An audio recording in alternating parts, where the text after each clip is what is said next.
Hi everyone and welcome to WolfTV. My name is John and I'm joined today by Dominic and Jason. And today we're going to be talking about the subject of ideation. I'm talking about ideation today. We've touched on it a little bit in other videos in the past, but we're going to dedicate this one to ideation. All right. So I think we're going to start off with what is ideation. So the definition of ideation, as defined in the dictionary, is basically the process of forming ideas in the mind. Mm-hmm. Okay. You read that in somewhere. All right. How can I create the right conditions for ideation? I think factor number one that I'm going to bring up would be feeling good. You've got to feel good, right? So your brain's got these chemicals, lots of chemicals in it, and one of which is dopamine, and it's a feel-good hormone, and basically it's linked with feelings of euphoria and bliss, and also creativity as well. So I think you have to be in a creative mindset and a good mental place to come up with ideas. By doing something that you find enjoyable or fun, then or where you feel relaxed. Or where you feel relaxed. Okay. That's where those type of things come into play. That's it. And the other thing I would say is you've got to break routine. To come up with good ideas, you've got to break routine. So cutting out technology absolutely is a really key thing. So how often, is routine defined by us sat on our phones, doing this, doing that? Or notifications, emails, WhatsApp, Slack, whatever it may be coming through, kind of just like stopping your thought process that you were on. So, there's a buzz on my phone, what's that? Changing the context as well. So how often do we sit in the same place, the same meeting room, the same desk, the same cafe, whatever, or at home, and try and, I've done all this stuff, I've cleared the decks or whatever, I'm still sat in the same seat, I'm sat in the same meeting room, now I'm going to come up with that winning idea. It doesn't happen, does it? It doesn't happen, yeah. So I think that's a good point to raise, is that it's that sort of in order to achieve it, you really do need to try and think a little differently. Try and get yourself out of that kind of normal environment that you're used to think differently. So we mentioned distractions in a negative way, right?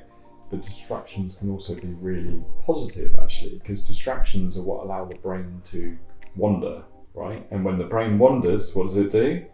Starts thinking about stuff and starts to come up with ideas on the fly. For me, it'd be like walking or driving. I think those two things, because you're kind of focused on something that doesn't need a lot of effort. Swimming is a good one for me as well. Swimming is a great one to kind of get into. It's like sensory deprivation, isn't it? When you step back and you look at it, there's a real distinct correlation between the fact that you can't use devices and you have to step out of your normal habits in things like in the shower, right?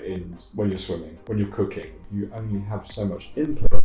So therefore, your brain starts to tick over in a different way, and it starts to mull over stuff that's already in you rather than taking new stuff in. Yeah. I think the last thing I want to bring up on this point is that you need to actively make time for ideation as well. So I'm going to plug this book by the Sprint authors Knapp and John Zeratsky. It's a great book if you haven't read it, and basically what it talks about is lots of different techniques and experiments basically to free up time in your day. So if you're like, I haven't got time to sit down and think of ideas and get myself into that place where I need to be, it will show you ways to do it. It will give you inspiration to do it. On the Knapp's books, the first one, the Design Sprint, is all about how to make better products and better services. It's almost like capturing your attention and getting you to use apps more. Yeah. His next book is all about stopping using those apps. So they're kind of like both ends of the spectrum. There's an irony there, isn't it? Move on to the second one. Okay, what have we got? Why do teams find it hard to ideate together? Okay. I think you talk about changing the context. I think teams kind of sitting around in their usual group of desks or going into the same meeting room, that doesn't really help. But maybe they've had like a finance meeting or something that's not been like an idea hub, and then they're same context, same room, same people. They're then trying to be all creative and ideate and come up with ideas. It's not a great way to start a session off. Not a great way, and I think also the time pressure as well. So it's like, right guys, an hour before lunch, which, for example, which is an awful time to try and come up with ideas because all you're thinking about is lunch. We're going to book out this meeting room and we're all going to get together and we're going to sit around, we're going to look at each other and then come up with ideas on the fly. That's a terrible scenario for ideation. Claw it back to those points that we made in the first question, which is basically, how do you change the context? Like, how do you cut out technology? How do you, do something that relaxes your mind? And being sat around in a group is very difficult. But under pressure, you're in a group, you tend to come straight into these things without any warm up, and for us, that's one thing that we like to do, is to try and warm the crowd up, warm the people in the room up, to start thinking and loosen up a little bit, start talking to each other about something completely different, and try and come up with ideas that are completely, off the wall, to just relax them a little bit, get them into that mindset. Switch into a different mode, basically. Definitely. Yeah. All right. Should we jump in the bowl? Yeah. It's Jake's turn.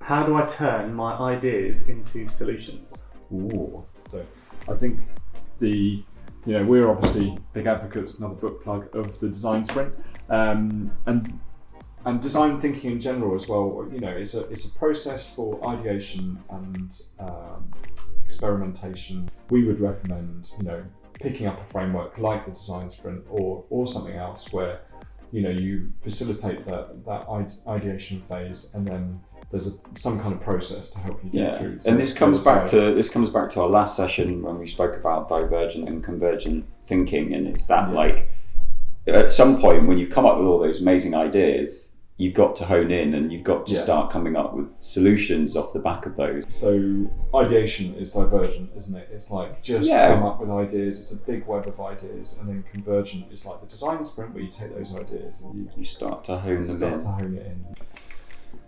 Last question. So is ideation linked with a flow state? What is a flow state? Well, for me, the flow state is very similar to what people refer to as being in the zone. So flow is defined by a state of mind, which is basically, you're so engrossed in a particular task or a set of tasks that time and space disappears out the window. You get in that zone because you're just getting through stuff, and you've got that kind of instant feedback and that instant gratification, and then you're moving on and you're just keeping going with that. So I would say, whilst ideation as a kind of mindset and flow as a state of mind, if you like, are linked, they're quite different. But if you can get them working together, you've got the ideation coming up with the ideas, and then when you go through that process, like the sprint or the framework or whatever, you then get into that kind of flow state of mind. That's the state of mind that you need to get into to make that stuff happen, to start getting in the zone and getting those ideas, tangible. So they're like cousins, basically. Brothers from other mothers. Flow and ideation. There you go. All right, thanks guys. Thank you, Dominic, and thank you, Jason, for your time. John. Thank you. And this has been episode 5 of the WolfTV Roundtable. Thank you for watching. And if you could leave a comment about how you ideate or get into your perfect ideation state of mind, we'd be really interested to know. So it's bye from me. Bye from me. See ya.